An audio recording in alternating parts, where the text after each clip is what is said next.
Hello everyone, welcome to our channel Alex Coaching Classes. So today we are going to start our second chapter of Political Science Class 12, The End of Bipolarity. तो first chapter में जैसे कि हमने पढ़ा था कि हमारा जो पूरा वर्ल्ड है वो दो सुपर पावर्स में डोमिनेट हो चुका था। हमारे पूरे वर्ल्ड को कौन डोमिनेट कर रहा था? दो super powers, that is USA and USSR. तो इस चैप्टर में मेनली हमको फोकस रखना है कि कैसे हमारी जो सुपर पावर है, एक सुपर पावर कैसे हमारी डिसइंटीग्रेट होती है या फिर वो खत्म हो जाती है। तो हमारा जो सोवियत यूनियन है, हमारी जो सेकंड पावर है, फर्स्ट तो यूएसए है, सेकंड यूएसएसआर है। तो यूएसएसआर का डिसइंटीग्रेशन कैसे होता है, उसके क्या कोशिश होते हैं, क्या उसका कंसिक्वेंसेस होते हैं और क्या क्या बड़े बड़े इम्पैक्ट्स आते हैं उसके डिसइंटीग्रेशन के बाद। तो ओवरव्यू लेते हैं हम इस चैप्टर का। The Berlin Wall, which has been built at the height of Cold War, and it was the greatest symbol which was toppled by the people in 1989. This dramatic event was followed by an equally dramatic and historic changes of event that lead to the collapse of Second World and the end of Cold War. Germany, divided after the Second World War, was unified.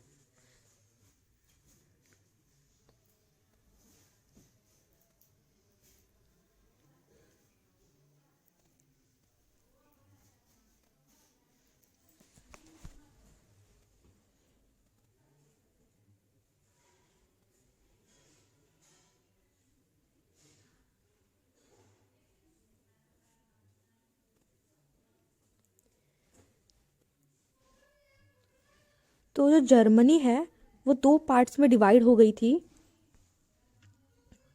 Cold war के time पे। First eastern Germany, second western Germany.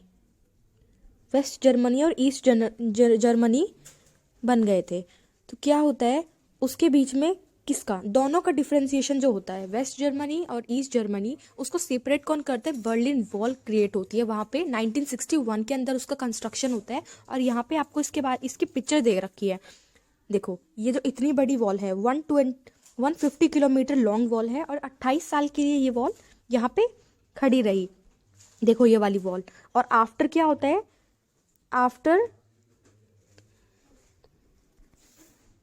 After कह सकते हैं, फिर cold war से पहले कह सकते हैं, 9 नवंबर 1989 में क्या होता है, इसको वॉल को तोड़ दिया जाता है, ब्रेक कर दिया जाता है इस वॉल को। और जो दो पार्ट्स होते हैं हमारे जर्मनी के वो वापस से यूनिफाइड होता है।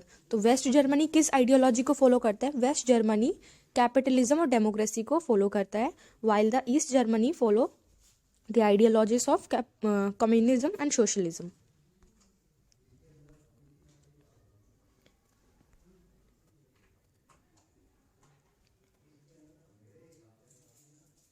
The Soviet Union stood as by the Cold War began to end by not military means but as a result of mass actions by ordinary men and women. Eventually the Soviet Union itself disintegrated. In this chapter we discuss the meaning. इस chapter में हम क्या करेंगे? Discuss करेंगे meaning की। किसकी meaning? The meaning and causes of consequences of the disintegration of second world. जो second world था हमारा सोवियत यूनियन, उसका डिसइंटीग्रेशन कैसे हुआ, इस चैप्टर में हमको बहुत ब्रीफ नॉलेज, बहुत डिटेल्ड नॉलेज मिलेगी।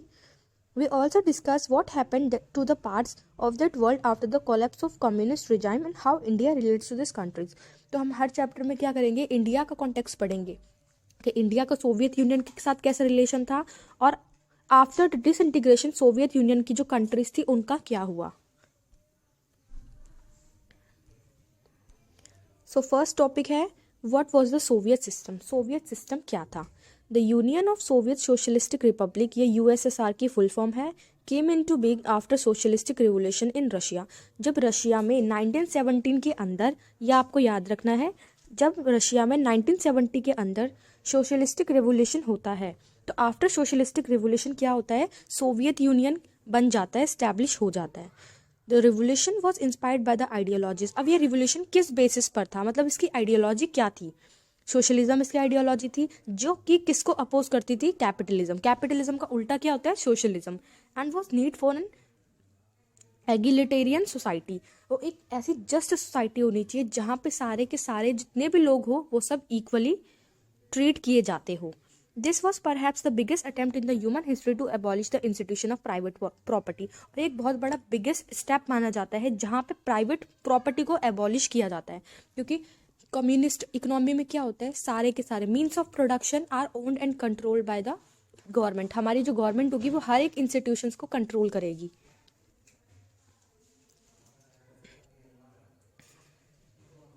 Based on the principle of equality, और जब ऐसा होता है, जब गवर्नमेंट के हाथ में ही सब कुछ होता है, तो फिर वहां पे क्या होती है, इक्वालिटी प्रमोट की जाती है। In doing so, the markers of the Soviet system gave primacy to the state and the institution of the party. The Soviet political system centered around the Communist Party. अब Soviet union में सिर्फ एक ही party होती है वहाँ पे, कौन सी, communist party. In no other political parties or opposition was allowed. और वहाँ पे कोई भी अदर पार्टीज, ओपोजिशन अलाउड नहीं होता, सिर्फ वहाँ पे कौन सी पार्टी होती है, कम्युनिस्ट पार्टी। और अराउंड 17 ईयर्स तक, 70 सालों तक कौन सी पार्टी चलती है, 70 ईयर्स तक कौन सी पार्टी चलती है, कम्युनिस्ट पार्टी। कहाँ पे, सोवियत यूनियन में। After the Second World War, the East European countries that the Soviet armies had liberated from the fascist force came under the control of USSR. अब USSR देखो, USSR कोई एक country नहीं है,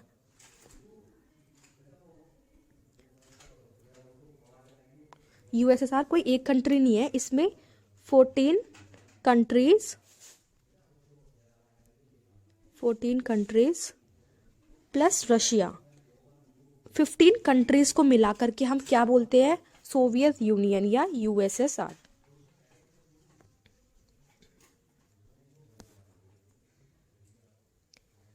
The political and the economic system of all these countries were modeled after the USSR. The group of countries was called the second world. इसको क्या बोला जाता था, सेकंड वर्ल्ड। फर्स्ट वर्ल्ड किसको बोला जाता था, यूएसए को, और सेकंड वर्ल्ड बोला जाता था यूएसएसआर को।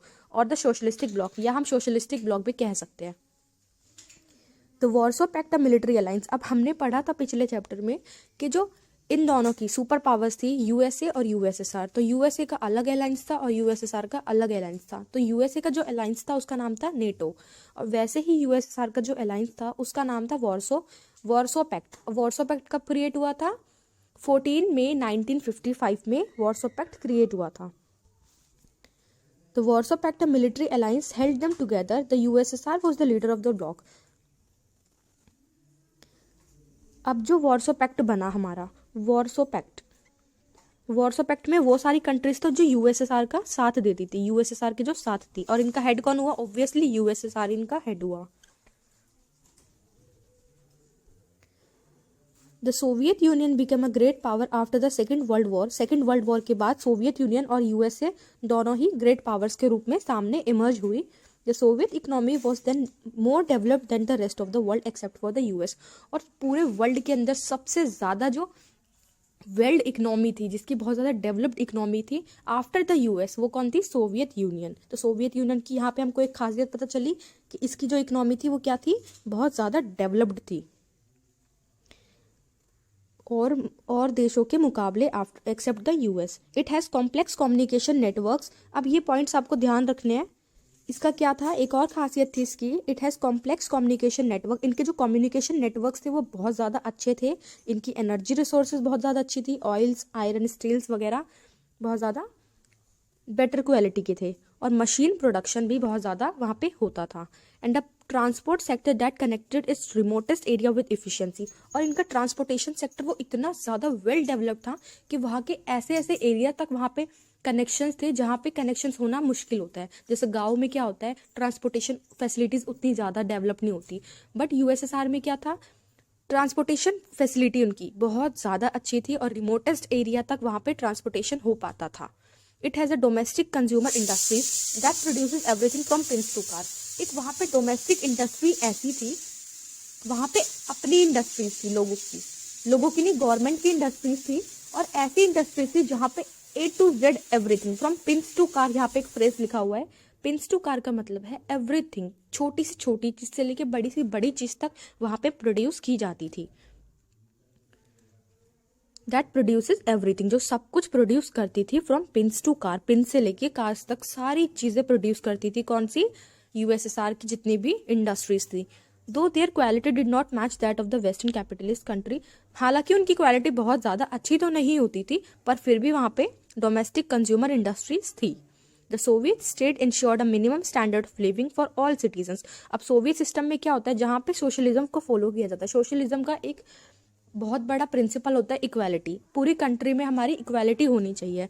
तो वहाँ पे क्या होता है, लोगों का स्टैंडर्ड ऑफ लिविंग अच्छा था, उनको बहुत ज़्यादा इंश्योर किया जाता था, लोगों को प्रॉब्लम नहीं होती थी, हेल्थ से रिलेटेड प्रॉब्लम होती थी, अगर एजुकेशन से रिलेटेड प्रॉब्लम होती थी तो वो गवर्नमेंट उनको सॉर्ट आउट किया जाता था। And the government subsidies basic necessity, government क्या करता था, जितनी भी बेसिक नेसेसिटीज होती है, जैसे कि एजुकेशन होती है, हेल्थ होती है, चाइल्ड केयर हो गया, कोई भी प्रॉब्लम होती है, फिर कोई भी बेसिक नेसेसिटी होती है, उसको कौन फुलफिल करता है, गवर्नमेंट हमारा हेल्प करता है, गवर्नमेंट हमको प्रोवाइड करवाता है। देयर वॉज नो अनएम्प्लॉयमेंट, तो वहाँ पे क्या था, अनएम्प्लॉयमेंट बिल्कुल भी नहीं थी, ये इसका एक प्लस पॉइंट था। State ownership was the dominant form of ownership, मतलब जितने भी लैंड एंड प्रोडक्टिव एसेट्स थे, जितनी भी चीजें थी, वो कौन कंट्रोल कर रहा था, स्टेट कंट्रोल कर रहा था। सोवियत स्टेट कंट्रोल मतलब गवर्नमेंट, जो सोवियत यूनियन की गवर्नमेंट थी वो कंट्रोल कर रही थी।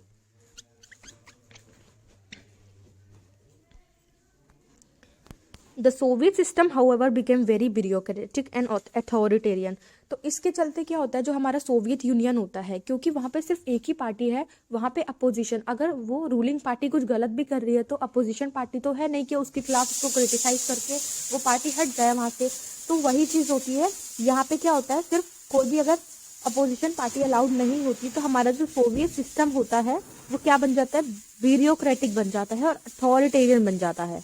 अथॉरिटेरियन मतलब जो सिर्फ अपनी चलाता है, जैसा उनका मन करे वो वैसा काम करते हैं, making every life very difficult for the citizen. और इस वजह से क्या होता है, हमारी कंट्री में क्या है, डेमोक्रेसी। डेमोक्रेसी मतलब इंसान, जितने भी लोग होंगे उनके रिप्रेजेंटेशन ही, उनके रिप्रेजेंटेटिव्स ही इलेक्शन में खड़े होते हैं और पावर में आते हैं, जिनको हम इलेक्ट करेंगे वही लोग पावर में जाएंगे। पर यहाँ पे तो ऐसा कुछ नहीं था, इसकी वजह से जो ऑर्डिनरी सिटीजन्स की लाइफ थी वो ज़्यादा डिफिकल्ट हो गई थी। लैक ऑफ डेमोक्रेसी, अब वहाँ पे डेमोक्रेसी तो थी नहीं, वेस्टर्न कंट्रीज में क्या थी, डेमोक्रेसी स्टैब्लिश थी।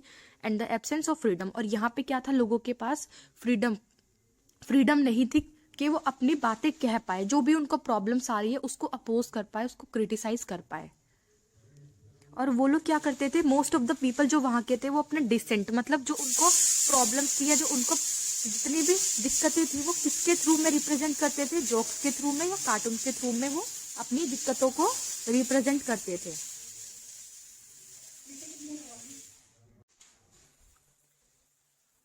Lack of democracy and the absence of freedom of speech stifled people and who often expressed their dissent in the jokes and cartoons.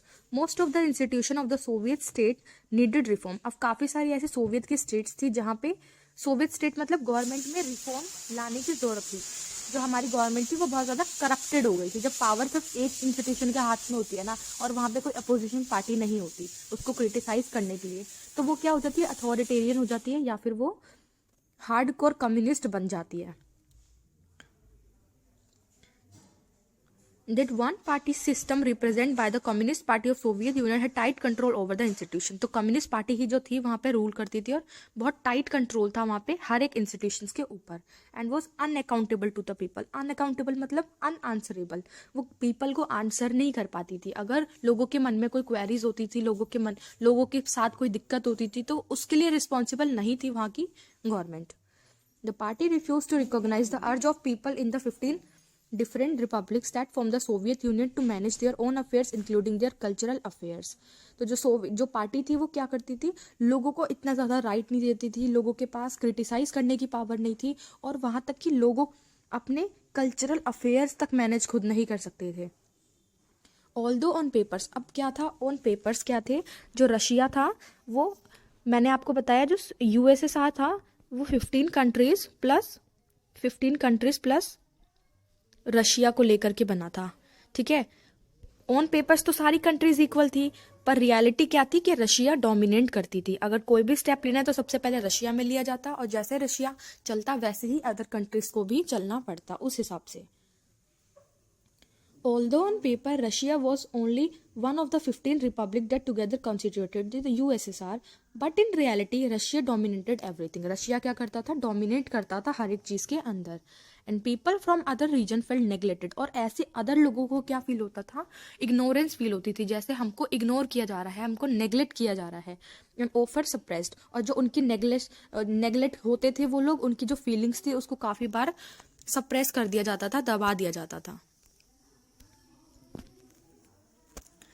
In the arm race मतलब अगर हम nuclear weapon की बात करें, military power की बात करें, the Soviet union manage to match the US from time to time. तो इसमें यूएस और सोवियत यूनियन दोनों के पास ही क्या था, भर भर के न्यूक्लियर वेपन्स थे, और दोनों की ही मतलब बहुत बराबरी के न्यूक्लियर वेपन्स थे दोनों के पास। ऐसा नहीं कह सकते कि यूएस के पास ज्यादा था या यूएसएसआर के पास ज्यादा थे, दोनों के पास ही भर भर के न्यूक्लियर वेपन्स थे।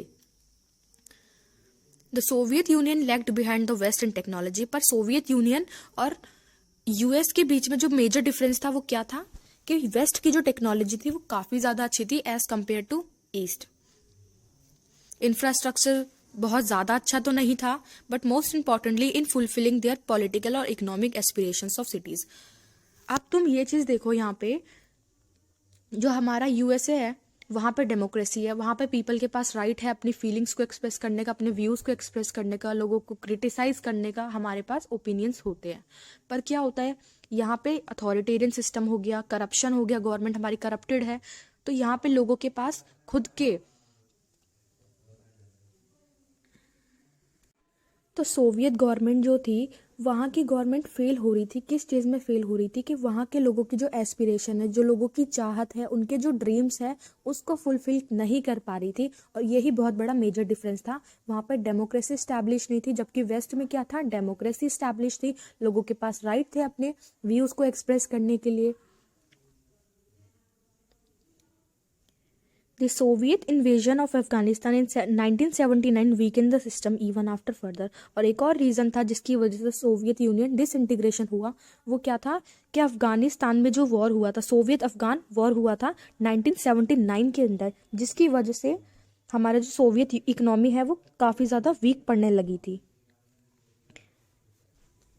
दो वेजेस कंटिन्यूज टू ग्रो, ठीक है वेजेस तो बढ़ रहे थे, प्रोडक्टिविटी और टेक्नोलॉजी क्या हो रही थी, considerably behind, fell behind that of the west. West से कम हो रही थी उनकी प्रोडक्टिविटी भी, और टेक्नोलॉजी के मामले में भी वेस्ट ज़्यादा अच्छा था, उनसे बेटर था।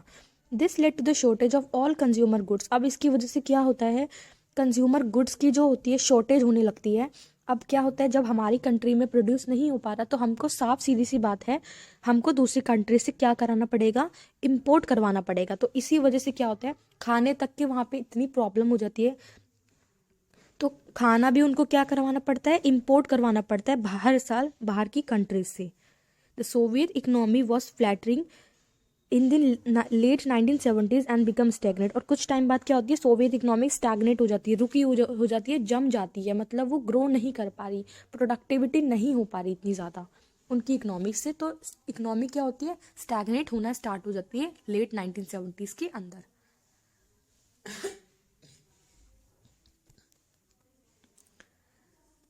अब इसमें हमको पढ़ना है सेकंड टॉपिक में,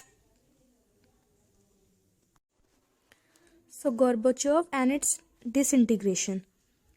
Michael Gorbachev, who had become the General Secretary of Communist Party of Soviet Union in 1985। अब 1985 के अंदर क्या होता है, जो कम्युनिस्ट पार्टी है उनका एक जनरल सेक्रेटरी बनता है, कौन, माइकल गॉर्बेचोव।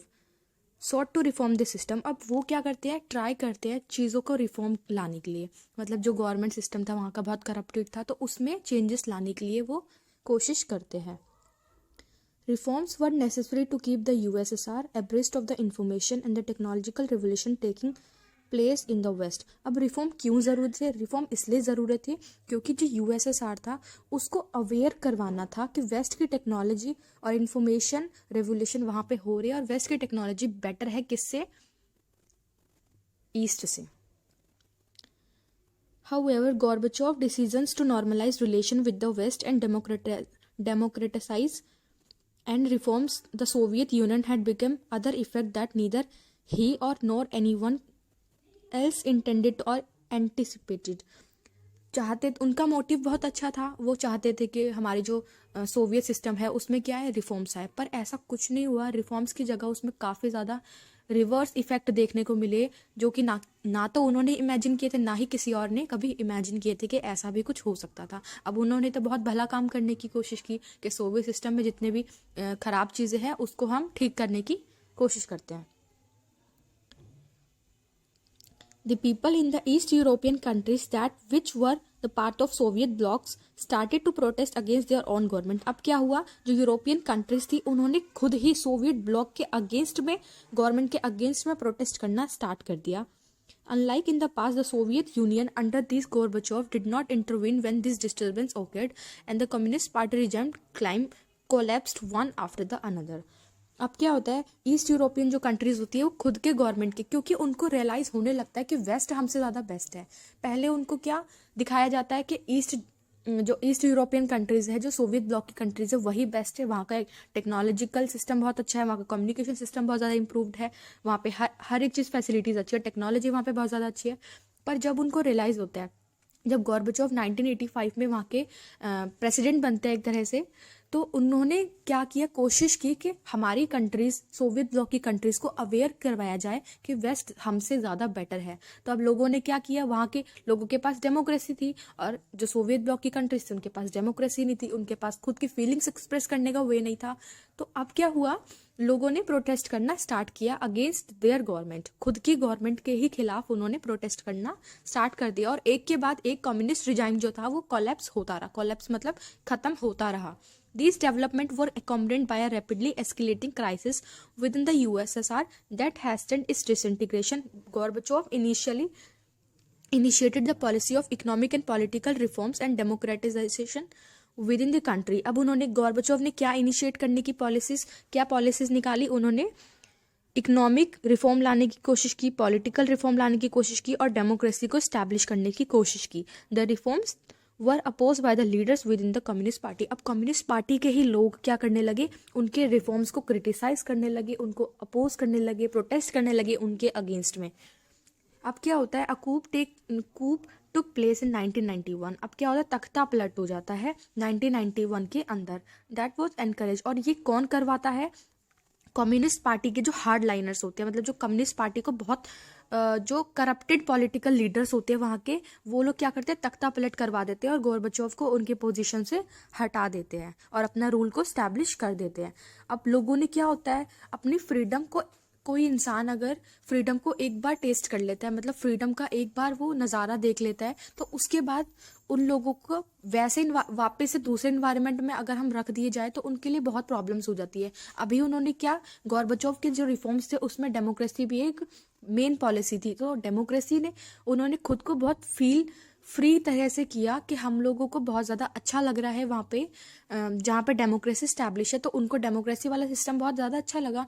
और वापस से जब तख्ता पलट हुआ, कूप टुक प्लेस इन 1991, तो आफ्टर दैट क्या होता है, जो कम्युनिस्ट पार्टी के हार्डलाइनर्स होते हैं वो अपना कंट्रोल वापस से वहाँ पे जमा लेते हैं। तो इसी वजह से अब लोगों ने एक बार फ्रीडम को टेस्ट कर लिया, अब वापस से वो प्रोटेस्ट चलना स्टार्ट हो जाता है। The people had tasted freedom by then and did not want to old style rule of communist party. अब वो लोग वापस नहीं चाहते थे कि वापस से पुराना धर्रा सिस्टम जो था सोवियत यूनियन का वो स्टैब्लिश हो जाए, उनको डेमोक्रेसी ही स्टैब्लिश करवानी थी वहाँ पे। Boris Yeltsin emerge as a national hero. अब लेटर ऑन क्या होता है, बोरिस येल्सिन एक बहुत बड़ा एक हीरो की तरह एमर्ज होते हैं, बहुत बड़े पॉलिटिकल लीडर होते हैं, वो वहाँ के क्या बनते हैं, वो प्रेसिडेंट बनते हैं। इन अपोजिंग दिस कूप, अब क्या करते हैं, वो इस कूप को ही अपोज करने लग जाते हैं। The Russian republic where Yeltsin won a popular election begin to shake off centralise control. अब येल्सिन भी क्या प्रयास करते हैं कि ये जो पुराना सोवियत सिस्टम है उसको क्या कर दिया जाए, हटा दिया जाए और डेमोक्रेसी स्टैब्लिश कर दिया जाए, और हमारे पॉलिटिकल और इकोनॉमिक स्ट्रक्चर में क्या किया जाए, चेंजेस किया जाए, रिफॉर्म्स लाया जाए। Power begin to shift off from Soviet centre to the republics. अब सोवियत सिस्टम के पास जो पावर थी वो रिपब्लिक्स के पास शिफ्ट होने लगी, specially in more Europeanised parts of the Soviet Union which saw themselves as a sovereign state. The Central Asian republics did not ask for independence. अब जो सेंट्रल एशियन रिपब्लिक्स थे ना, central Asian countries थी, उन्होंने independence वो लोग नहीं चाहते थे। क्यों नहीं चाहते थे, और वो क्या चाहते थे कि वो सोवियत यूनियन के साथ ही रहे, सोवियत फेडरेशन के साथ ही वो बन के रहे। इसके पीछे भी उनका एक अलग मोटिव था। उनका क्या था कि जो सेंट्रल एशियन कंट्रीज थी वो काफ़ी ज़्यादा डेवलप नहीं थी, उनको क्या एड मिलती थी, उनको हेल्प मिलती थी सोवियत सिस्टम से। तो इसी वजह से वो लोग काफ़ी ज़्यादा वीक थे और वो चाहते थे सोवियत सिस्टम या रशिया के साथ में ही रहना। तो इन दिसंबर 1991, ये आपको याद रखना है, एग्जाम में आता है कई बार।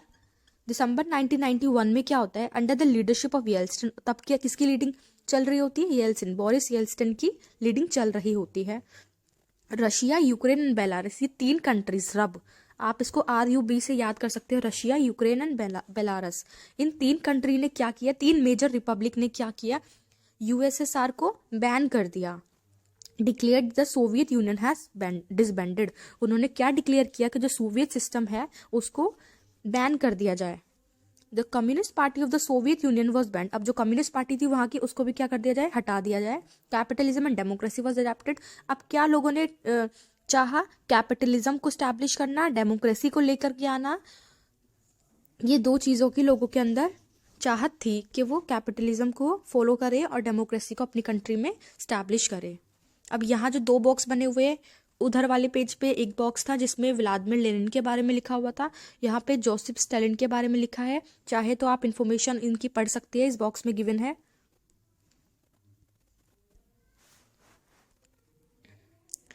The declaration of the disintegration of the USSR and the formation of Commonwealth of Independence, अब क्या होता है, सोवियत यूनियन का डिसइंटीग्रेशन होता है, होने लग जाता है, यहाँ से स्टार्ट हो जाता है सोवियत का डिसइंटीग्रेशन होना। और क्या फॉर्म होता है, CIS फॉर्म होता है। CIS क्या है, Commonwealth of Independent States came as a surprise to the other republics, especially to Central Asian ones. The exclusion of these republics was an issue that was quickly solved by making them founding members of CIS. Russia now accepted as a successor. अब क्या होता है, जो हमारा पुराना Soviet system होता है ना, रशिया में और अदर कंट्रीज में क्या हमारा स्टैब्लिश था, पहले सोवियत सिस्टम, कम्युनिस्ट पार्टी थी, सोवियत सिस्टम जो स्टैब्लिश था उसको क्या कर दिया जाए, उसको बैन कर दिया था, कम्युनिस्ट पार्टी वहां से हटा दी थी, डेमोक्रेसी और कैपिटलिज्म को अडॉप्ट कर लिया था। तो अब क्या होता है, जो अब जो हमारा USSR है वो तो बचा नहीं, पर इसका क्या होता है, ये तो डिसबैंड हो गया, सारी कंट्रीज क्या हो गई, अलग अलग हो गई। अब काफ़ी सारी कंट्रीज ने, 8 कंट्रीज या फिर 12 कंट्रीज ने मिलके CIS फॉर्म किया दिसंबर 1991 के अंदर। उन्होंने अपनी एक ऑर्गेनाइजेशन, अपना एक ग्रुप टाइप से बना लिया। और जो सोवियत शिप मतलब UN के अंदर जो परमानेंट सीट थी USSR की, वो अब किसको मिल गई, रशिया को मिल गई। रशिया क्या हुआ, एक तरह से सक्सेसर इमर्ज हुआ of USSR। It inherited the Soviet seat in UN Security Council. Russia accepted all the international treaties and commitments of the Soviet Union. अब जो भी चीज़ें हैंडल कर रहा था सोवियत यूनियन, अब वो कौन हैंडल करेगा, रशिया एक तरह से सक्सेसर इमर्ज हुआ। It took as the only nuclear state to post Soviet space and carried out some nuclear disarmaments measures with the US. The old Soviet Union was dead and buried. अब जितने भी nuclear weapons होते हैं वो किसको मिल जाते हैं, Russia को मिल जाते हैं। और जो पुराना सोवियत सिस्टम होता है वो क्या कर दिया जाता है, बैन कर दिया जाता है, वो डेड हो जाता है और बरीड कर दिया जाता है उसको। अब हम पढ़ेंगे मेनली डिस्क्राइब, बहुत अच्छे से डिस्क्रिप्शन में पढ़ेंगे हम कि डिसइंटीग्रेशन के क्या क्या रीज़न हो सकते हैं। और ये बहुत इंपॉर्टेंट क्वेश्चन है, एग्जाम में बहुत बार आता है। Why did that Soviet union disintegrated, क्यों सोवियत यूनियन डिसइंटीग्रेट हुआ। हमने कुछ कुछ रीज़न पढ़े कि वहाँ की इकोनॉमी क्या होने लगी थी, स्टैग्नेट होने लगी थी, और लोगों को क्या चाहिए थी, डेमोक्रेसी चाहिए थी, लोगों के पास खुद राइट नहीं था अपनी गवर्नमेंट के खिलाफ में बोलने का, और वहाँ की गवर्नमेंट क्या होती, करप्टेड थी और वो लोगों के नीड्स को नेग्लेक्ट करती थी। How did the second most powerful country in the world suddenly disintegrate, तो ऐसा क्या चीज़ हुई जिससे सेकेंड मोस्ट पावरफुल कंट्री थी जो वर्ल्ड की, वो डिसइंटीग्रेट हो गई। This is a question worth asking, not just to understand the Soviet union and the end of communism, and also because it was the first and may not be the last political system to collapse, while there are unique features of the Soviet collapse. There may be more general lessons to be drawn from this lesson important case. There is no doubt that the internal weakness of Soviet political and economic institution which failed to meet the aspirations of the people. इसमें कोई भी शक नहीं है कि वहाँ का जो इंटरनल सिस्टम था वो क्या होता जा रहा था, वीक होता जा रहा था। पॉलिटिकल एंड इकोनॉमिक इंस्टीट्यूशन क्या हो रहे थे, फेल हो रहे थे लोगों की एस्पिरेशंस को फुलफिल करने के लिए, वर responsible for the collapse of. तो सबसे पहला पॉइंट हमको क्या मिल गया कि वहां पे इंटरनल वीकनेस होती जा रही थी। इकोनॉमिक स्टैग्नेशन, अब सेकंड पॉइंट क्या है, economic stagnation for many years led to severe consumer shortage and a large section of Soviet society begins to doubt and question the system to do so openly. तो क्या होता है, जो economic stagnation आने लगता है, देखो जो अफगानिस्तान सोवियत अफगान वॉर होता है 1979 में, तो उसकी वजह से भी इकोनॉमी जो होती है वो काफ़ी ज़्यादा स्टैग्नेट हो जाती है, जमी हुई हो जाती है, रुक जाती है, इकोनॉमी ग्रो नहीं कर पाती काफ़ी सालों तक, जिसकी वजह से क्या होता है, लोगों को खाना तक बाहर की कंट्री से इंपोर्ट करवाना पड़ता है। और लोग क्या करते हैं, अपन क्वेश्चन, उनके मन में बहुत सारे क्वेश्चंस आना स्टार्ट हो जाते हैं, वो क्वेश्चन करना चाहते हैं और चाहते हैं कि गवर्नमेंट उनको अकाउंटेबल हो, गवर्नमेंट उनकी रिस्पॉन्स करे उन सारे क्वेश्चंस को जो भी उनके मन में चल रहे हैं। Why did the system became so weak and why did the economic stagnate? तो ऐसा क्या हुआ जो सिस्टम वहाँ का था वो वीक हो गया और जो इकोनॉमी थी वो स्टैग्नेट हो गई। The answer is partially clear, answer है वो हमको आधा अच्छी तरह से पता हुआ है।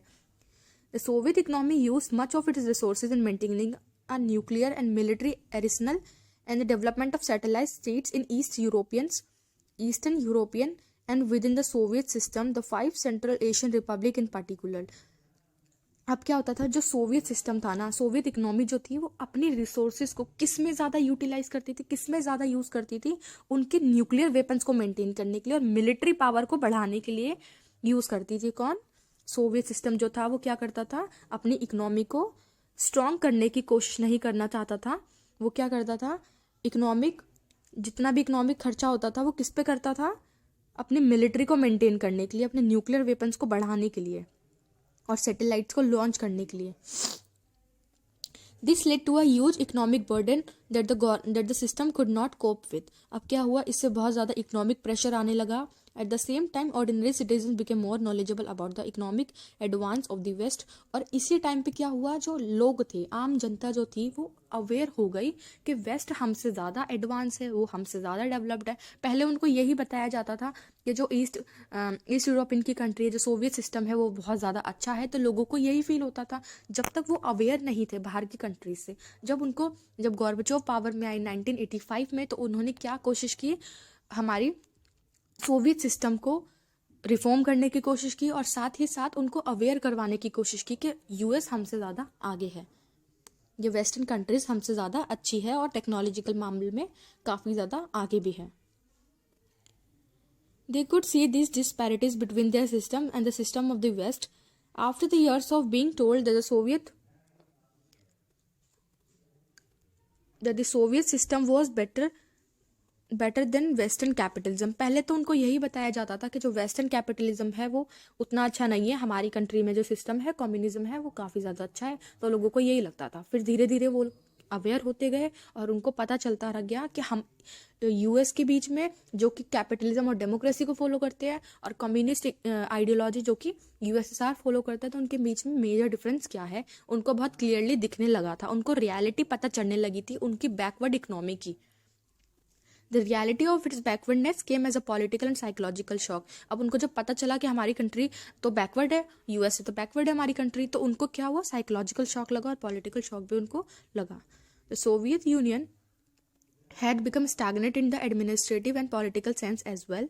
The Communist Party had ruled over the Soviet Union for 70 years और 70 years तक वहाँ पे सिर्फ एक पार्टी थी जो कि कौन सी थी, कम्युनिस्ट पार्टी थी यूएसएसआर की, और वो अकाउंटेबल नहीं थी पीपल्स को। मतलब लोगों के अंदर अगर कोई क्वेश्चंस जागरूक होते, अगर उनको कुछ चीज़ कंफर्म करनी होती थी, कोई भी चीज़ के लिए डाउट होता था, कोई भी चीज़ से प्रॉब्लम होती थी, तो वो नहीं बोल पाते थे क्योंकि उनकी जो गवर्नमेंट थी वो उसके लिए आंसरेबल नहीं थी, अनअकाउंटेबल थी पीपल्स के लिए। Ordinary people were alienated by the slow and stifling administrative rampant corruption. अब वहाँ पे क्या हुआ, जब एक ही पार्टी के पास पावर है तो वहाँ पे करप्शन हुआ।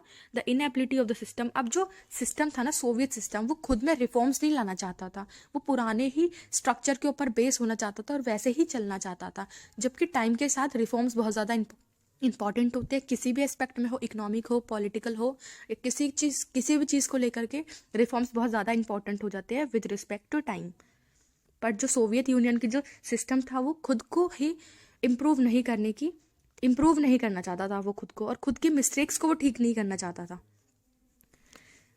The unwillingness to allow more openness in the government and the centralization of authority in the Westland.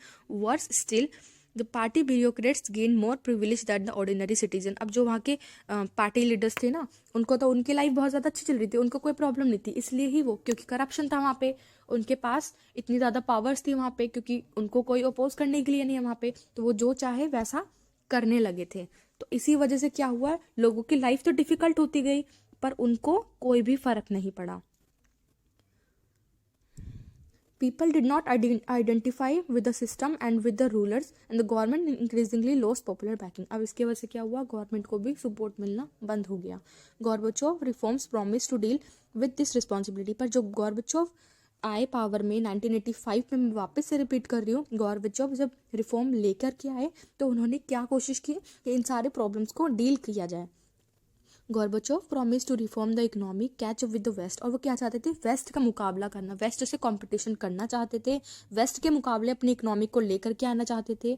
You may also wonder why the Soviet union collapse in spite of Gorbachev accurate diagnosis of the problem and his attempt to make implement reforms. अब तुम लोग ये सोच रहे होंगे कि Soviet union में जब गोर्बाचोव पावर में आ गए, उनके बाद गोर्बाचोव तो चाहते थे कि रिफॉर्म्स आए, पॉलिटिकल रिफॉर्म हो, इकोनॉमिक रिफॉर्म हो, और वेस्ट से हम लोग मुकाबला कर पाए, उनके कंपैरिजन में हमारी कंट्री डेवलप्ड हो पाए. तो ऐसा क्या था, जब इन मिस्टेक्स को फाइंड आउट कर लिया था, तो इसके बाद भी ऐसा क्या हुआ कि गोर्बाचोव के रिफॉर्म्स फेल हो गए और वो अच्छे से इम्प्लीमेंट नहीं हो पाए. Here is where the answer become more controversial and we have to depend on future historians to guide us better. अब रीजन क्या दे रखा है, the most basic answer seems to be that when Gorbachev carried out his reform and loosened the system, he set in the motion forces and expectation that few could have predicted and become virtually impossible to control. There were sections of Soviet society which felt that Gorbachev should have moved much faster and were disappointed and impatient with his methods. Soviet societies के कुछ ऐसे लोग थे जिनको लगता था कि जो गोर्बाचोव है उनके जो रिफॉर्म्स है वो ज़्यादा फास्ट है, और उन रिफॉर्म से वो लोग क्या थे, डिसअपॉइंटेड थे और इम्पेशेंट होने लगे उनके मेथड्स को लेकर के. They did not benefited in the way they had hoped. और जैसे उन्होंने आशा की थी वैसे उस तरह से उनको बेनिफिट नहीं हो पाया उन रिफॉर्म्स के चलते. अदर स्पेशली और बेनिफिटेड टू स्लोली. अगर उनको बेनिफिट भी हुए कुछ तो वो काफ़ी ज़्यादा स्लो थे. Other benefited too slowly. Others specially members of Communist Party and those who were served by the system took exactly opposite view. They felt that their powers and privilege were eroding and Gorbachev was moving too quickly. In the tug of war, Gorbachev lost support on all these sides and divided public opinion. जो communist party के members थे उनको क्या लग रहा था, उनकी thoughts ये थी, जैसे सोवियत सोसाइटी के जो लोग थे उनको क्या लग रहा था कि गोर्बाचोव बहुत ज़्यादा स्लोली वर्क कर रहे हैं, उनके जो रिफॉर्म्स है वो बहुत ज़्यादा स्लोली वर्क कर रहे हैं. तो वैसे ही उसका अपोजिट व्यू किनका था, कम्युनिस्ट पार्टी के जो लोग थे. कम्युनिस्ट पार्टी के जो लोग थे उनको ऐसा लगता था कि जो गोर्बाचोव की रिफॉर्म है वो क्या है, बहुत ज़्यादा क्विकली है, बहुत ज़्यादा मूविंग टू क्विकली. और उनका क्या था, they felt that their power and privilege were eroding. और उनको ऐसा फील होने लगा कि उनकी जो पावर है और प्रिविलेज है वो क्या हो रही है, ख़राब हो रही है, उनकी पावर उनको नहीं मिल रही है. और इसी चक्कर में गोर्बाचोव ने दोनों साइड से ही क्या किया, सपोर्ट को लूज कर दिया. कुछ लोगों को क्या लग रहा था कि गोर्बाचोव ज़्यादा फास्ट मूव कर रहे हैं, और कुछ लोगों को क्या लग रहा था कि गोर्बाचोव की जो पॉलिसीज है वो क्या है, एकदम स्लो है. तो ये स्लो और फास्ट के चक्कर में गोर्बाचोव की क्या हुई, गोर्बाचोव ने दोनों साइड से ही सपोर्ट लूज कर दिया. All this might have not led to the collapse of Soviet Union, but for another development that surprised most observers and indeed many insiders, the rise of nationalism. वहाँ के लोगों के अंदर क्या आ गया था, नेशनलिज्म की भावना आ गई थी, अपने देश के प्रति जो फीलिंग थी वो आने लगी थी, इमर्ज हो गई थी. And the desire for sovereignty within various republic including Russia, Baltic and the Baltic state. Baltic states में कौन सी कंट्रीज थी, Estonia, Latvia, Lithuania, Ukraine, Georgia and other prove to be final most immediate course. अब इसका most immediate course जब हम बात करते हैं डिसइंटीग्रेशन ऑफ सोवियत यूनियन, अगर उसका बहुत इमीडिएट कोर्स माना जाता है कि क्या ऐसी चीज़ थी जिसकी वजह से सोवियत यूनियन का डिसइंटीग्रेशन हो गया, तो वहां पे आपको लिखना है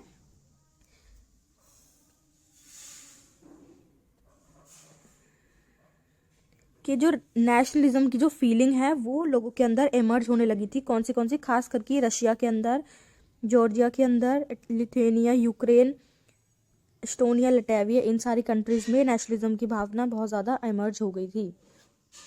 Here again there are different views. One view is that nationalism urges and feelings were very much at work throughout the history of Soviet Union, that has whether or not the reform had occurred, there would have been an internal struggle within the Soviet Union. This is what if of history, but surely it is an unreasonable given view the size and diversity of Soviet Union and its growing internal problems. Other things that Gorbachev reforms. अब कुछ लोगों को क्या feel होने लगा कि Soviet system के अंदर ही प्रॉब्लम्स, इंटरनल प्रॉब्लम्स बहुत सारी चल रही है, उसके चलते ये डिसइंटीग्रेशन हुआ सोवियत यूनियन का। और दूसरा क्या था, other things that Gorbachev reform speeded up and increase national dissatisfaction. और गोर्बाचोव ने जब रिफॉर्म स्टार्ट किए तो वहां पे क्या हुआ, लोगों के अंदर और स्पीडली और स्ट्रांगली नेशनलिज्म की भावना बढ़ने लगी, और लोगों को क्या चाहिए था, अब डेमोक्रेसी चाहिए थी लोगों को। Ironically, during the Cold War, many thought that nationalist unrest would be strongest in the Central Asian republics. अब कुछ लोगों को ऐसा लगता था कि जो नेशनलिज्म की भावना है वो सेंट्रल एशियन रिपब्लिक्स में ज़्यादा होंगी, given their ethnic and regional differences with the rest of the Soviet Union and their economic backwardness. Just because of economic backwardness, however, as the things turned national dissatisfaction with the Soviet Union was strongest in the more European and prosperous parts in Russia and the Baltic areas as well as Ukraine and Georgia. अब पर कहाँ पे सारी चीज़ें हुई, ज़्यादातर कहाँ पे ज़्यादा इफेक्ट देखने को मिला, यूक्रेन, रशिया और जॉर्जिया में। Ordinary people here felt alienated from the Central Asian and from each other and concluded also that they were paying too high for an economic price to keep more backward areas within the Soviet Union. अब इन countries को, Russia, Georgia और Ukraine, इन countries को क्या लगने लगा कि हम central Asian country इनके साथ ही रहती थी, और सेंट्रल एशियन कंट्री क्या थी, इकोनॉमिकली बैकवर्ड थी, तो उनको लगा कि हम we are charging very high to keep the Central Asian countries within themselves. So consequences of disintegration. The collapse of the Second World of the Soviet Union and the socialist system in Eastern Europe had profound consequences for world politics. Let us note here three broad kinds of enduring changes that resulted from it. Each of these had a number of effect that we cannot list here. First of all, पहला point क्या था, it meant the end of cold war. जब दोनों super power थी तब cold war चला था दोनों के बीच में, पर अगर एक सुपर पावर डिसइंटीग्रेट हुई तो सबसे पहला काम क्या हुआ, सबसे पहला कॉन्सिक्वेंस क्या देखने को मिला कि एंड ऑफ कोल्ड वॉर ही अब खत्म हो गया था। जब एक सुपर पावर डिसइंटीग्रेट हुई तो अब किस चीज की, cold war. The ideological dispute over whether the socialistic system would beat the capitalist system was not an issue anymore. और जो ये इशू चल रहा था कि कैपिटलिज्म बेटर है, कम्युनिस्ट सिस्टम बेटर है, तो इनके बीच में जो डिस्प्यूट्स थे, इश्यूज थे, वो अपने आप ही रिजॉल्व हो गए। Since the dispute had engaged, the military of two blocs had triggered a massive arm race and accumulation of nuclear weapons and had led to the existence of military blocs in the end of confrontation, demanding an end to this arm race and a new possible peace. अब क्या हुआ, जो arm race चल रही थी दोनों के बीच में ही, जो न्यूक्लियर वेपन्स भर भर के रख रहे थे, उन सब का क्या हुआ, उनका एक तरह से एंड हो गया। और अब लोगों ने क्या एक्सपेक्ट किया, पीस, वर्ल्ड पीस को एक्सपेक्ट किया। Second, power relations in world politics changed and therefore the relative influence of ideas and institutions also changed. The end of Cold War left open only two possibilities. अब क्या हुआ, जब cold war खत्म हो गया तो दो पॉसिबिलिटीज बची। पहली पॉसिबिलिटी क्या थी, either the remaining superpower would dominate and create a unipolar world के, अब क्या था, पहले बाइपोलर वर्ल्ड था हमारा, अब एक पावर डिसइंटीग्रेट हो गई, खत्म हो गई तो हमारा क्या वर्ल्ड जो था वो क्या बन गया, यूनिपोलर। या तो यूनिपोलर बन जाएगा, या फिर सेकंड ऑप्शन क्या था हमारे पास, या हमारी जो वर्ल्ड है वो क्या बन जाएगा, मल्टीपोलर बन जाएगा, जहां पे मल्टीपल पावर्स क्या करेगी, डोमिनेट करेगी वर्ल्ड के इवेंट्स को या वर्ल्ड को।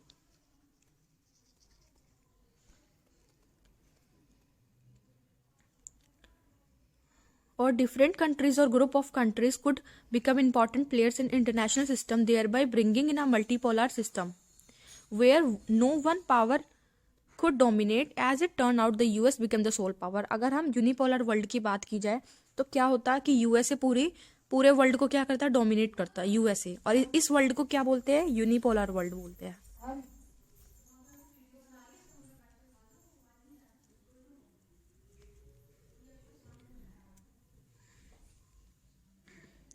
Backed by their powers and prestige of the US, the capitalist economy and now dominated economic system internationally. Institutions like World Bank and International Monetary Fund become advisor. अब क्या हुआ, इसी time पे world bank और IMF दोनों ही जो institutions है वो क्या होने लगे, पावरफुल बनने लगे, और इन कंट्रीज को क्या करते, एडवाइज करते। Since they give them loan for the transition of capitalism. अब क्या था, जो हमारा सोवियत सिस्टम था वो क्या चाहता था, कैपिटलिज्म की तरफ जाना चाहता था। पहले क्या था, कम्युनिज्म था, और वहां पे क्या था, सोशलिज्म था। अब क्या बनना चाहता था वो, कैपिटलिज्म एंड डेमोक्रेसी स्टैब्लिश करना चाहता था। तो इसमें किसका बहुत बड़ा हाथ था, IMF एंड वर्ल्ड बैंक। ये जो इंस्टीट्यूशन थे IMF और वर्ल्ड बैंक, ये क्या करते थे, इन कंट्रीज को लोन देते थे और इनको एडवाइस करते थे। Third, politically the notion of liberal democracy emerge as the best way of. अब क्या हुआ कि हमको सबको पूरे वर्ल्ड को पता चल चुका था कि लिबरल डेमोक्रेसी ही बहुत ज्यादा बेस्ट वे है कि हम अपनी लाइफ को जिए। Third, the end of Soviet bloc meant the emergence of many new countries. All these countries had their own independent aspirations and choice. अब जितनी भी कंट्रीज थी, मैंने बताया 15 कंट्रीज थी USSR के अंदर, तो अलग सारी कंट्रीज के खुद के इंडिपेंडेंट डिसीजंस थे और एस्पिरेशंस थी।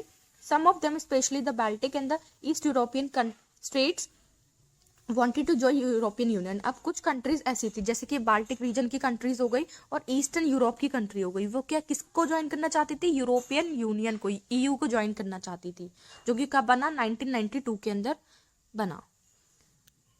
And become the part of North Atlantic Treaty Organisation. The Central Asian countries wanted to take advantages of their geographical location and continue their close tie with Russia and also establish tie with the west. अब जो central Asian countries थी वो किनके साथ रहना चाहती थी, Russia के साथ रहना चाहती थी, क्योंकि सेंट्रल एशियन कंट्रीज क्या थी, इकोनॉमिकली बैकवर्ड थी, तो वो खुद को क्या किसके साथ रखना चाहती थी, रशिया के साथ रखना चाहती थी और वेस्ट कंट्रीज के साथ रखना चाहती थी। The US, China and others. Thus the international system shows many new players emerge, each with its own identity, interests, economic and political difficulties. It is to those issues that we now turn. Shock therapy and post-communist regime. So our next topic is shock therapy in post-communist regime. The collapse of communism was followed in most of this country by a painful process of transition from an authoritarian socialistic system to a democratic capitalist system. तो shock therapy के बारे में हमें इसमें पढ़ना है। तो shock therapy एक ऐसा प्रोसेस है, एक पेनफुल प्रोसेस है। अब पेनफुल क्यों है वो भी मैं आपको बताऊंगी, पर एक ऐसा प्रोसेस है जिसमें सोवियत यूनियन की कंट्रीज को, 15 कंट्रीज को क्या करना था, अपनी कंट्री में अथॉरिटेरियन सिस्टम या कम्युनिस्ट सिस्टम से किसकी ओर जाना था, कैपिटलिस्ट सिस्टम और डेमोक्रेसी की तरफ जाना था। और इस इवेंट्स को सबसे ज़्यादा किसने इन्फ्लुएंस किया, वर्ल्ड बैंक और IMF ने। तो शॉक थेरेपी एक ऐसा पेनफुल प्रोसेस हुआ जिसमें उन्होंने एक टोटल शिफ्ट किया, किससे, फ्रॉम अथॉरिटेरियन सिस्टम से to a liberal democratic system. The model of transition in Russia, Central Asian, Eastern European that was influenced by the World Bank and IMF came to be known as shock therapy. Shock therapy varied in intensity and speed. काफ़ी सारी countries में shock therapy, मतलब जितनी भी countries थी उनमें शायद speed अलग अलग हो सकती है। शॉक थेरेपी जिस तरह से उनमें वर्क की, पर उनकी जो डायरेक्शन थी और फीचर्स थे वो क्या थे, ऑलमोस्ट सेम थे। Each of this countries was required to make a total shift of capitalistic economy. उनको क्या करना था, उनकी जो पहले इकोनॉमी थी वो क्या थी, कम्युनिस्ट इकोनॉमी थी, वहां से उनको किसकी तरफ जाना था, कैपिटलिस्ट इकोनॉमी की तरफ जाना था, which meant rooting out completely any structure involve during the Soviet period. अब सोवियत सिस्टम में जितनी भी चीजें थी उनको क्या करना था, उनको हटाना था वहां से। Above all, it meant that the private ownership was to be dominant pattern। और कैपिटलिस्ट इकोनॉमी में क्या होता है, प्राइवेट ओनरशिप वहां पे डोमिनेट करती है। Privatisation of state assets and corporate ownership patterns were to be immediately brought in. Collective farms were to be replaced by private farms and capitalists in agriculture. This transition ruled out any alternative or third way other than state control socialism or capitalism। अब क्या था यहाँ पे, privatisation of state assets and corporated ownership patterns were immediately brought in. तो वहां पे क्या हुआ, प्राइवेटाइजेशन हुआ। प्राइवेटाइजेशन मतलब जब स्टेट कंट्रोल चीजों को, बिल्डिंग्स को, एसेट्स को किसके हाथ में दे दिया जाता है, प्राइवेट इंडिविजुअल्स के हाथ में दे दिया जाता है, उसको बोलते हैं प्राइवेटाइजेशन। तो वहां पे क्या हुआ, प्राइवेटाइजेशन हुआ। जितने भी स्टेट का, पहले जितनी भी चीजें थी वो सब कौन कंट्रोल करता था, स्टेट मतलब गवर्नमेंट कंट्रोल करती थी, गवर्नमेंट के अंडर में सारी चीजें थी। अब उन सारी एसेट्स को, उन सारी बिल्डिंग्स को, उन सारी चीजों को क्या करना था, प्राइवेटाइज करना था हमको। Collective farms were to be replaced by private farm. और वहां पे पहले क्या था, कलेक्टिव फार्म्स हुआ करते थे, सारे के सारे एक ही फार्म पे काम किया करते थे, और वो फार्म भी किसका होता था, गवर्नमेंट का होता था। पर अब क्या होगा, प्राइवेट फार्म को क्या दिया जाएगा, प्रायोरिटी दी जाएगी, प्राइवेट फार्मिंग होगी वहां पे। And capitalism in agriculture, agriculture system में देखा जाए तो कैपिटलिज्म को प्रमोट करना होगा। This transition ruled out any alternate और third way other than state control socialism और कैपिटलिज्म।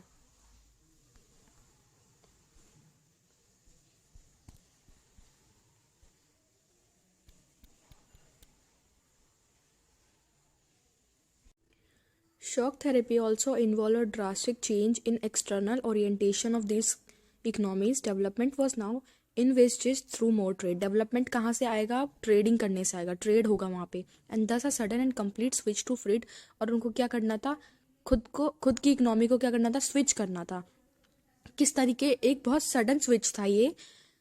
फ्री ट्रेडिंग चाहिए थी वहाँ पे, करनी थी, वॉज कंसिडर्ड एसेंशियल। और फ्री ट्रेड को क्या माना जाता था, बहुत ज़्यादा एसेंशियल माना जाता था अगर इकोनॉमी को हमको ग्रो करवाना है तो free trade regime and foreign direct investment FDI were to be the main engines of changes. अब चेंज कैसे आएगा, ट्रेड के थ्रू आएगा और FDI के थ्रू आएगा। FDI होता है फॉरेन डायरेक्ट इन्वेस्टमेंट, जब फॉरेन कंट्रीज हमारी कंट्रीज में आके इन्वेस्ट करती है, कोई भी कंपनी खोलती है, कोई कॉर्पोरेशन को कोई भी प्रोडक्ट लॉन्च करती है। एमएनसीज का नाम आपने सुना होगा। एमएनसीज क्या होती है, फॉरेन कंट्रीज की जो कंपनीज होती है वो इंडिया में आके या फिर उन कंट्रीज, दूसरी कंट्रीज में जा करके ट्रेड करती है, अपना प्रोडक्ट को सेल करती है, उसको बोलते हैं foreign direct investments. This was also involve more openness of foreign investment. यहाँ से क्या होगा, फॉरेन इन्वेस्टमेंट ज़्यादा होगी उन कंट्रीज के अंदर। फाइनेंशियल ओपनिंग अप और deregulation and currency convertibility. Finally the transition also involve a breakup from existent trade alliance. जो भी पहले वहाँ पे ट्रेडिंग के अलायंस चलते थे, जो भी अलायंस चलते थे पहले से उनके बने हुए थे, उसको क्या करना था, each states from this bloc was now link directly to the west. उनको क्या करना था, लिंक करना था वेस्ट की इकोनॉमी के साथ, and not to each other in other region. These states were thus to be gradually absorbed into the Western economic system. The Western capitalist states now became the leaders. Capitalist state थी वो क्या बन गई, leader बन गई, और उन्होंने guide किया, कंट्रोल किया किसकी डेवलपमेंट को, जितनी सारी एजेंसीज या जितनी सारी कंट्रीज तब एमर्ज हुए थे। Consequences of shock therapy. The shock therapy administered in the 1990s did not lead the people into promised utopia of mass consumptions. Generally it brought ruin to economies. अब इससे क्या हुआ, बहुत ज़्यादा डिस्ट्रक्शन हुआ। लोगों ने क्या होप किया था कि अभी हम स्विच कर लेंगे कैपिटलिस्ट इकोनॉमी में या डेमोक्रेसी के इकोनॉमी में, डेमोक्रेसी सिस्टम में, डेमोक्रेटिक ऑर्डर में। पर क्या हुआ, जो शॉक थेरेपी वहाँ पे लगी थी, इम्प्लीमेंट हुई थी, उसका एक बैड इफेक्ट देखने को मिला वहाँ की इकोनॉमी में। उसकी वजह से क्या हुआ, जो वहाँ की इकोनॉमी थी वो क्या हुई, रुइन हो गई, खराब हो गई वहाँ की economy. the people of entire region. In Russia, the large state-controlled industrial complex almost collapsed. तो सोवियत यूनियन में क्या थी? स्टेट कंट्रोल इंडस्ट्रीज थी, उनको क्या कर दिया गया? खत्म कर दिया गया, कोलैप्स्ड हो गई, वो बंद हो गई एक तरह से. About 90% of its industries were put up for sale of private individual. और जितनी भी वहाँ सारी स्टेट कंट्रोल जितनी भी इंडस्ट्रीज थी उनको क्या कर दिया गया? सेल करने के लिए, प्राइवेट इंडिविजुअल्स के पास सेल करने के लिए उसको रख दिया. Individual and company. Since the restructuring was carried out through market forces and did not by government direct industries policy. It led to the virtual disappearance of entire industry. और इसी के वजह से क्या हुआ? जितनी भी entire industry थी वो disappear होने लग गई. This was called the largest garage sale in the history. अब इसको क्या बोला गया? Largest garage sale in the history बोला गया. क्यों बोला गया? क्योंकि जितनी भी valuable industries थी, जो सोवियत यूनियन की इंडस्ट्रीज थी वो क्या करती थी? प्रोड्यूस करती थी everything from pins to car. अब उन्हीं इंडस्ट्रीज को, जो इतनी वैल्यूएबल इंडस्ट्रीज थी, उनको थ्रोन अवे प्राइस में क्या कर दिया गया? बेच दिया गया by private individual and companies. As valuable industries were undervalued and sold at thrown away price. Thrown away price मतलब बहुत सस्ते दामों में क्या कर दिया गया? प्राइवेट इंडिविजुअल के हाथों बेच दिया गया. Though all citizens were given vouchers to participate in the sale. अब सारे लोगों को क्या मिला था? पार्टिसिपेशन के लिए, कि यहाँ पे एक तरह से सेल हो रही है, गवर्नमेंट, जितनी भी गवर्नमेंट की इंडस्ट्रीज थी वो बिकने वाली है, तो सारे लोगों को क्या दिया गया था? वाउचर दिया गया था. Most citizen sold there voucher. अब उनके पास इतनी तंगी आ गई थी पैसों की, इतने वो लोग, उनकी इकोनॉमी जो थी वो इतनी रेन हो गई थी, इतनी खराब हो गई, इतनी बर्बाद हो गई थी कि उनको जो वाउचर थे उसको बेचना पड़ा ब्लैक मार्केट में, क्योंकि उनको पैसे की जरूरत थी. The value of rouble, the Russian currency. Russia की कौन सी करेंसी है? रूबल. Decline dramatically. अब इसकी वजह से क्या हुआ? रशिया की जो करेंसी है वो भी क्या करने लगी? बहुत डिक्लाइंड, मतलब उसकी वैल्यू कम हो गई. The rate of inflation was so high. अब वहाँ पे महंगाई बढ़ गई, बहुत ज़्यादा महंगाई आ गई. That people lost all their savings. और वहाँ के लोगों की जो भी सेविंग्स थी उसके चलते खत्म होने लगी.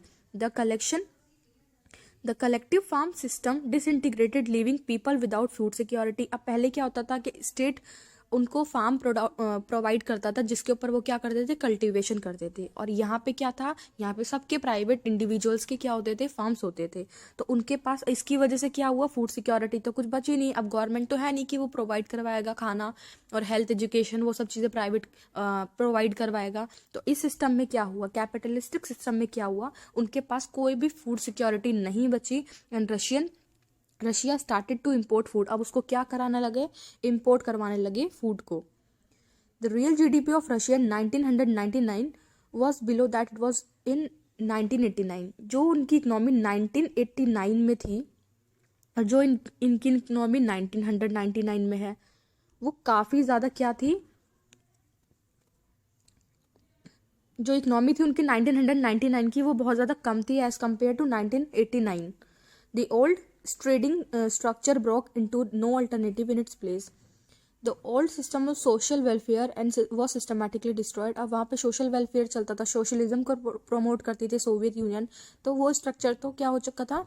डिस्ट्रॉय हो चुका था, बर्बाद हो चुका था. The withdrawal of government subsidies. पहले क्या था? गवर्नमेंट सब्सिडीज प्रोवाइड करती थी, थोड़े बेनिफिट्स देती थी लोगों को.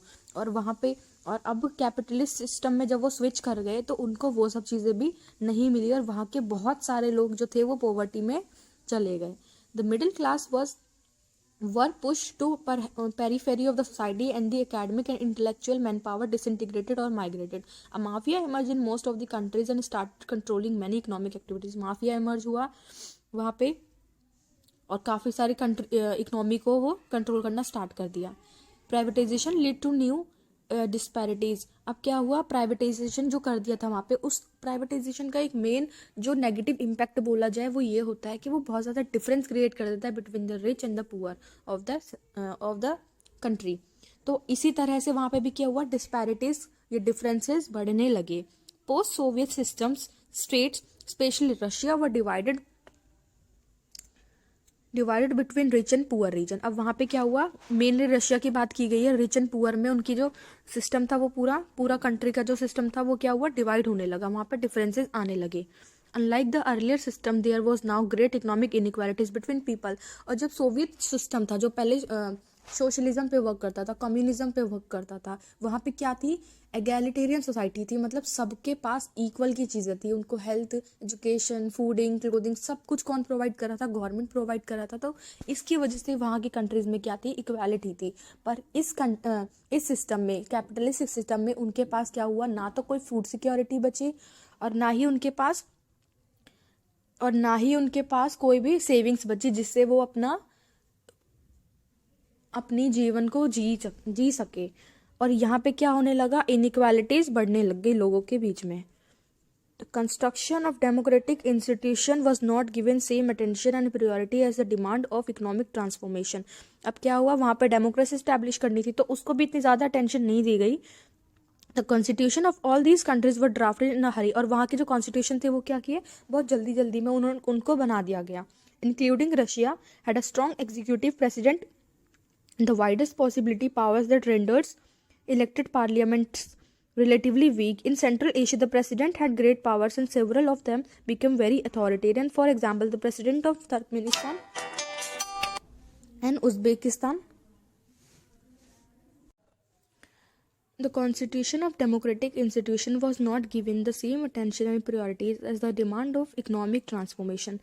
जो वहाँ पे डेमोक्रेटिक सिस्टम को लेकर के आना था तो डेमोक्रेसी को वहाँ पे क्या किया गया, उतनी ज़्यादा अटेंशन नहीं दी गई जितना उन्होंने इकोनॉमिक ट्रांसफॉर्मेशन को दी। The constitution of this countries, जितनी भी कंट्रीज का कॉन्स्टिट्यूशन था वो बहुत ज़्यादा जल्दबाजी में लिखा गया और उसमें क्या हुई, प्रेसिडेंट को बहुत ज़्यादा पावर दे दी गई। प्रेसिडेंट लाइक यहाँ पे एक एग्जाम्पल दे रखा है हमको,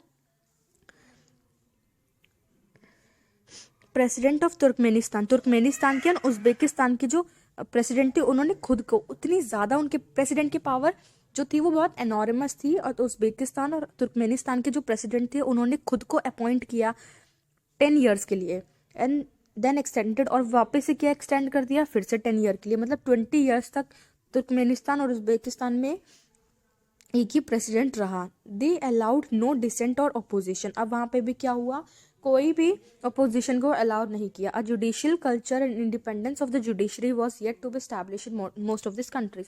अब तुम लोग सोच रहे होंगे कि अगर प्रेसिडेंट अपनी पावर को मिसयूज कर रहा है या फिर उसमें अमेंडमेंट्स ला रहा है, जो भी उनका कॉन्स्टिट्यूशन था वो तो हरीनेस में लिखा गया, बहुत जल्दबाजी में लिखा गया, तो जुडिशरी को तो होना चाहिए वहाँ पे लुक आफ्टर करने के लिए, चीज़ों को सिस्टमेटिकली चेक करने के लिए, उनकी पावर पे चेक लगाने के लिए, पर वहाँ पे जुडिशरी अभी तक सेटअप नहीं की गई थी। ये टू बी स्टैब्लिश लिखा है वहाँ पे।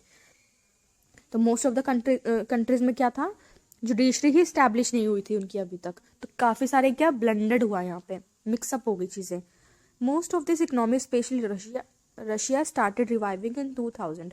अब क्या हुआ, काफ़ी टाइम बाद जो रशिया की इकोनॉमी है वो क्या हुई, रिवाइव होना स्टार्ट हुई, मतलब ग्रो करना वापस से स्टार्ट किया 2000 के आसपास। 10 ईयर आफ्टर देयर इंडिपेंडेंस, 10 साल जब उनको इंडिपेंडेंस मिली, कब, 1991 में मिली, जब वो उनका जो उनकी कंट्रीज ने स्विच किया from a capitalist communist system to a capitalist system in 1991। After 10 years उनकी कंट्रीज में जो उनकी जो इकोनॉमिक थी, उन कंट्रीज की जो इकोनॉमिक थी वो रिवाइव होना स्टार्ट हुई।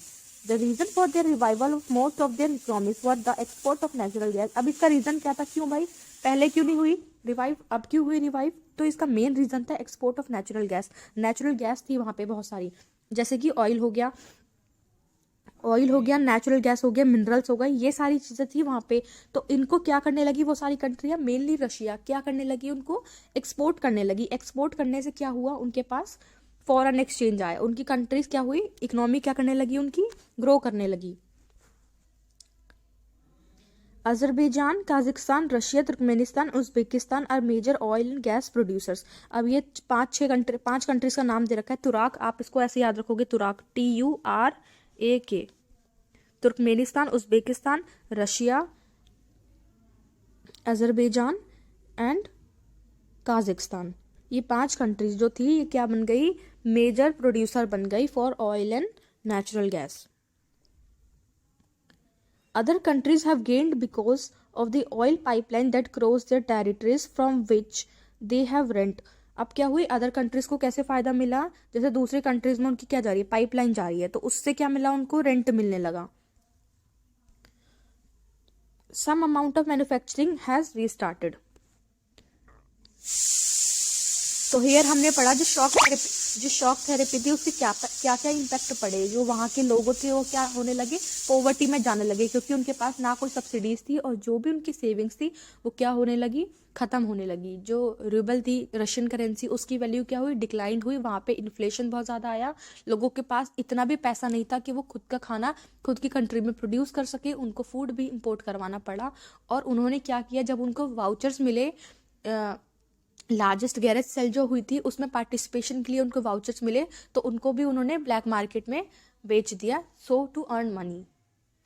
एंड आप इसका कंक्लूजन क्या निकला, जब 10 साल के बाद, जब उनको इंडिपेंडेंस मिली थी, 10 साल के बाद उनका जो इकोनॉमी थी वो रिवाइव होना स्टार्ट हुई, जस्ट बिकॉज ऑफ वो एक्सपोर्ट करने लगे नेचुरल गैस को और ऑयल को एक्सपोर्ट करने लगे, जिसकी वजह से उनकी इकोनॉमी थोड़ी थोड़ी ग्रो करना स्टार्ट हो गई। Tensions and conflict. Most of the former Soviet republics were prone to conflicts and many have their civil wars and insurgencies। अब वहाँ पे क्या हुआ, जब इतनी सारी प्रॉब्लम्स आने लगी तो वहाँ पे सिविल वॉर्स हुए और इंसर्जेंसीज हुई। Complicating the pictures is the growing involvement of outside power in Russia to republic Chechnya and Dagestan. Russia में क्या हुई, 2 रिपब्लिक्स के बारे में बात की जा रही है, चेचन्या और दागिस्तान, ये आपको याद रखना है। Have the violent secessionist movement, वहाँ पे क्या हुई, बहुत ज़्यादा वायलेंट तरीके से मूवमेंट, सिविल वॉर्स स्टार्ट हो गए। Moscow's methods of dealing with the Chechens rebels and discrimination, military bombing have led to many human right violation. और वहाँ पे क्या हुआ, मॉस्को के जो मेथड्स थे चेचन्स को डील करने के लिए, वो भी क्या थे, वायलेंट थे, जिसमें ह्यूमन राइट्स जो थे बहुत ज़्यादा वायलेंट होने लगे, but fail to did the aspiration for independence. In central Asia Tajikistan civil witness और सिविल वॉर, ये आपको याद रखना है। जो सेंट्रल एशिया कंट्री थी उसमें से जो एक कंट्री के बारे में बता रखा है, ताजिकिस्तान में क्या हुआ, सिविल वॉर चला जो कि 10 साल तक चला। That went for the 10 years to 2001 तक चला। 1991 से लेके 2001 तक 10 years के लिए सिविल वॉर चला ताजिकिस्तान में।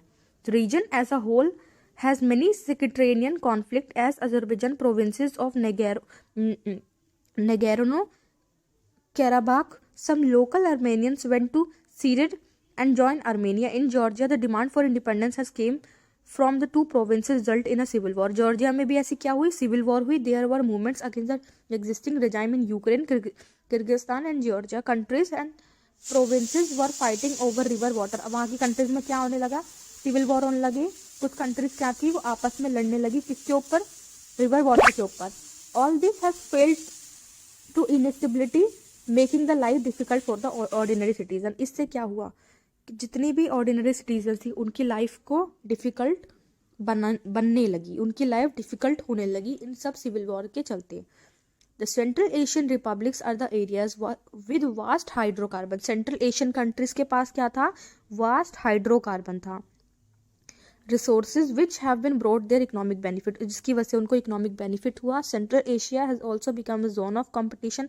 वहाँ पे क्या हुआ, बहुत सारे competition between the powers, outside power and oil companies थी और आउटसाइड पावर मतलब कोई और कंट्रीज आके उनके साथ क्या करने लगी, लड़ने लगी। वो चाहती थी कि जो जिन कंट्रीज में, सेंट्रल एशियन कंट्रीज में बहुत सारा क्या था, ऑयल था, नेचुरल गैस, हाइड्रोकार्बन, वो सारी चीज़ें थी। तो आउटसाइड पावर क्या चाहती थी, आउटसाइड कंपनीज क्या चाहती थी कि ये हमको जो ऑयल है और नेचुरल गैस है वो बहुत कम प्राइस पे दे दे। The region is next to Russia, China, Afghanistan, Pakistan.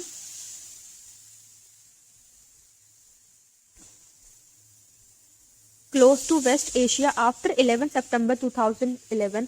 अब इसमें लिखा है 11 सितंबर 2001 के बाद से the US wanted military basis in the region and paid government to all Central Asian states to hire basis and to control to allow airplanes to fly over their territory during the wars in Afghanistan and Iraq. However, Russia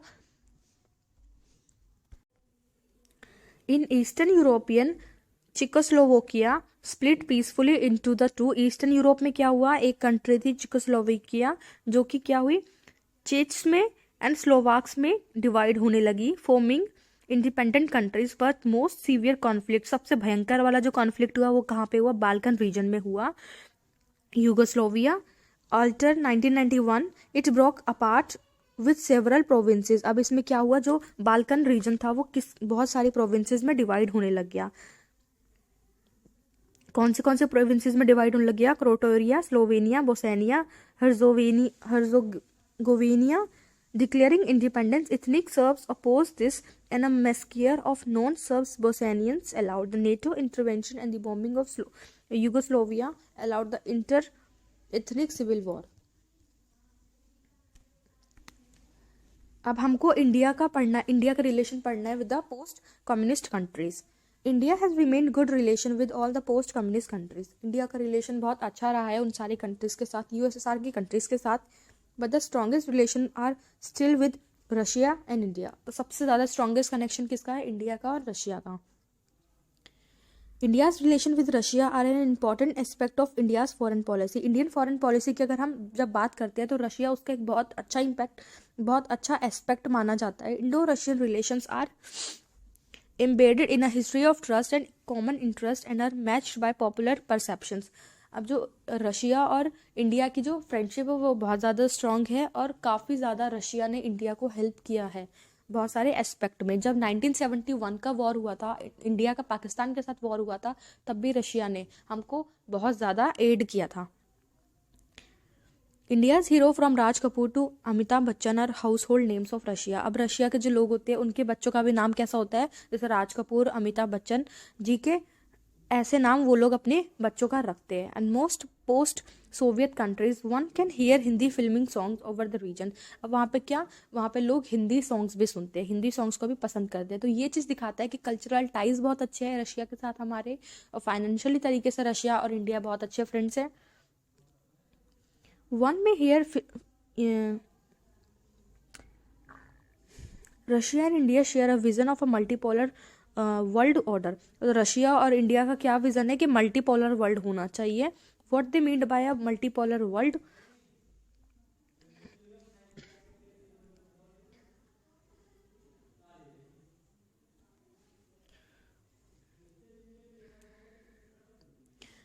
order is the coexistence of several powers in the international system. तो वो क्या चाहते हैं कि एक power ना हो जो कि पूरे वर्ल्ड को डोमिनेट करे. जैसे अभी हम 3rd चैप्टर में पढ़ेंगे हेजेमनी ऑफ यूएस. तो क्या हुआ, जब मैं आपको एक हिंट देती हूँ, जब हमारा कोल्ड वॉर ओवर हो गया तो हमारे पास 2 पॉसिबिलिटीज बची थी, या तो जो वर्ल्ड है वो यूनिपोलर बन जाए या तो मल्टीपोलर बन जाए. तो इंडिया और रशिया क्या चाहती है कि मल्टीपोलर वर्ल्ड बन जाए जहाँ पे सेवरल पावर, कोई एक पावर नहीं, बहुत सारी पावर्स कंट्री को रूल करे.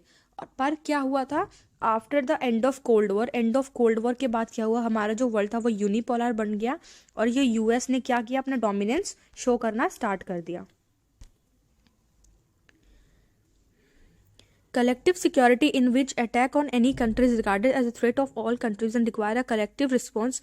Greater regionalism negotiates settlements of international conflict and independent foreign policy of these countries and decision making through bodies like UN that should be strengthened, democratized and empowered. More than 80 bilateral agreement. अब 80 bilateral agreement sign हुए किसके बीच में? India और Russia के बीच में. Russia as a part of Indo Russian strategic agreement of 2001. India stand to benefit from its relation with Russia on issues Kashmir का कोई भी इशू होता है तो उसमें रशिया क्या करता है, हम लोग का साथ देता है, एनर्जी सप्लाई करता है हमको, इंफॉर्मेशन ऑन इंटरनेशनल टेररिज्म. यहाँ पे दिखा रखा है कि किस किस चीज़ों में, किस किस एरियाज में हम लोगों का, इंडिया और रशिया का क्या है, कोऑर्डिनेशन है. Access to Central Asia and balancing is relation with China. Russia stands to benefit from the relation because India is the second largest army market for Russia. अब रशिया के लिए India क्यों लाभदायक है, क्यों बेनिफिटेड है? क्योंकि जो रशिया है, जहाँ से रशिया अपने आर्म्स खरीदता है, तो वो इंडिया सेकंड लार्जेस्ट मार्केट है उनके लिए. The Indian military gets most of its hardware from Russia. India की जो मिलिट्री है, उनके जो हार्डवेयर है वो सबसे ज़्यादा कहाँ से मिलते हैं? रशिया से मिलते हैं. Since India is an oil importing nation, और इंडिया में क्या होता है, ऑयल इंपोर्ट करवाया जाता है, तो कौन करता है? वो रशिया की कंट्रीज करती हैं. और ऑयल क्राइसिस के टाइम पे हमको रशिया भी बहुत ज़्यादा हेल्प करता है. India is seeking to increase its energy imports from Russia and the republics of Kazakhstan and Turkmenistan. Cooperation with these republics includes partnership and investment in oil fields. Russia is important for India's nuclear energy plans and assists India's space industries by giving, for example, the cryogenic rockets when India needed it. Russia and India have collaborated on very scientific. जो Russia है और India है वो काफ़ी projects पे, जैसे scientific projects हो गए, उस पर भी कोऑपरेशन दिखा के चलती है, कोऑपरेशन करके चलती है दोनों ही countries. So with this we have completed our whole chapter. और अब हम नेक्स्ट चैप्टर में पढ़ेंगे. ये पूरी बुक में क्या है, हमारा फर्स्ट चैप्टर था कोल्ड वॉर. कोल्ड वॉर में 2 पावर्स होती है. फिर सेकंड चैप्टर आते आते हमारी जो 1 सुपर पावर है वो एंड हो जाती है. थर्ड चैप्टर में हम पढ़ेंगे द यूएस हेजीमनी, यूएस की हेजीमनी. जब हमारा यूएसएसआर डिसइंटीग्रेट हुआ उसके बाद जो हमारा वर्ल्ड है वो यूनिपोलर बन गया और वहाँ पे सिर्फ एक ही पावर रूल करने लगी, डोमिनेट करने लग गई, दैट इज यूएसए. उसके बाद फोर्थ चैप्टर है हमारा ऑल्टरनेटिव सेंटर्स ऑफ पावर.